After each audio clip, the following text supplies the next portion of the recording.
আয় আল্লাহ এই দান সদকাগুলোর সওয়াবকে কোটি কোটি গুণ বৃদ্ধি করে জান্নাতের মধ্যে সর্বোচ্চ মর্যাদা দান করেন।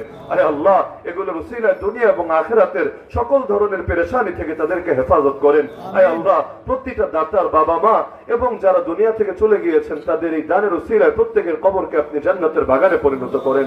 আয় আল্লাহ আগামী তার বৃহৎ পরিসরে আরো সুন্দরভাবে এই মাহফিলের আয়োজন সম্পূর্ণ করার তৌফিক দান করেন। আয় আল্লাহ শুরু থেকে এই পর্যন্ত যত মানুষের অবদান ছিল এই মাহফিল সফল হওয়ার পেছনে, আয় আল্লাহ তাদের অনেকেও দুনিয়াতে নাই, আয় আল্লাহ তাদের প্রত্যেকের এই আমলকে আপনি কিয়ামত পর্যন্ত জারি রাখেন। আয় আল্লাহ তাদের প্রত্যেকের কবরকে আলোকিত বানায় দেন।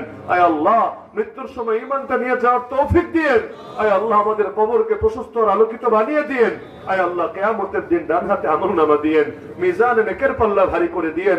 আয় আল্লাহ আরশে আজিমের নিচে একটুখানি ছায়া দিয়েন। আয় আল্লাহ পুল সিরাতের পুল বিজলির গতিতে পার হওয়ার তৌফিক দিয়েন। আয় আল্লাহ বিনা হিসাবে জান্নাতে যাওয়ার তৌফিক দিয়েন।